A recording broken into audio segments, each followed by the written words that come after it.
Ahead of mass recall votes that could remove over a quarter of Taiwan's lawmakers from office, Taiwan is accusing China of trying to influence the vote through articles and videos published by Chinese state media and on social media platforms like Weibo and WeChat.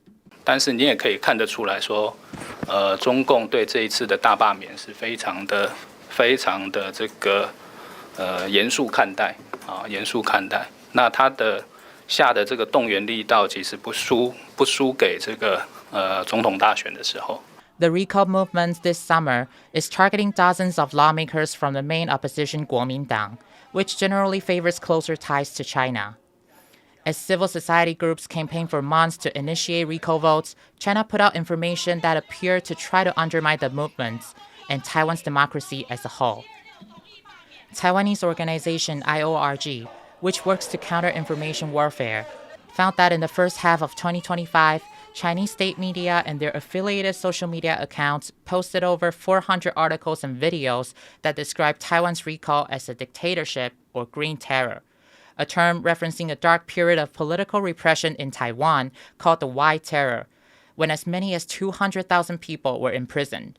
The term is often used by critics of Taiwan's ruling Democratic Progressive Party, whose party color is green, to characterize its actions as authoritarian. The term cannot be more inaccurate in describing our current political system.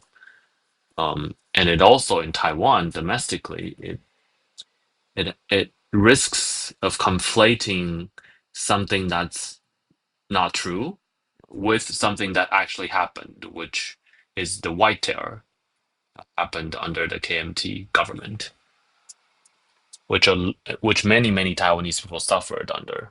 TaiwanPlus found that several Chinese state-run media outlets, including Xinhua, People's Daily, and China Taiwan Network, recently published reports on Taiwan's recall campaign, all portraying the recall as unpopular and politically motivated.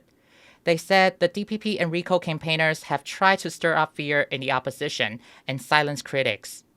China's Taiwan Affairs Office has also made statements advancing these ideas, accusing the DPP of suppressing opposition parties, causing fear among Taiwanese people of a green dictatorship. And in March and April, another Taiwanese organization called Doublethink Lab, focused on studying online information campaigns, found that over 50 fake threats accounts posing as Taiwanese users push similar political narratives. The lab says clues like the use of simplified Chinese characters, a Hong Kong phone number, and familiar influence for hire tactics point to possible links with China. TaiwanPlus reached out to China's Taiwan Affairs Office for comments on these accusations, but has not received a response. Experts say China may be trying to get involved in the recall elections, given how pivotal they could be for Taiwan's politics. 这一次这个大罢免牵涉到这个台湾立法院多数的这个可能会转移，好，那这种情况之下，那他当然不会放过，他一定会想办法这个操弄。那因此，这里面有一个，它不是单纯的政治宣传，而是里面有一个他希望的政治成果在里面。Others say China has a broader goal of undermining Taiwanese democracy and sowing division within society. It's always the goal for information manipulation campaigns, for propaganda, to further divide the target society. In this case, it's always the goal for PRC propaganda and information manipulation to divide Taiwan. And this propaganda may not just be directed at Taiwan, but also people within China and even the rest of the world.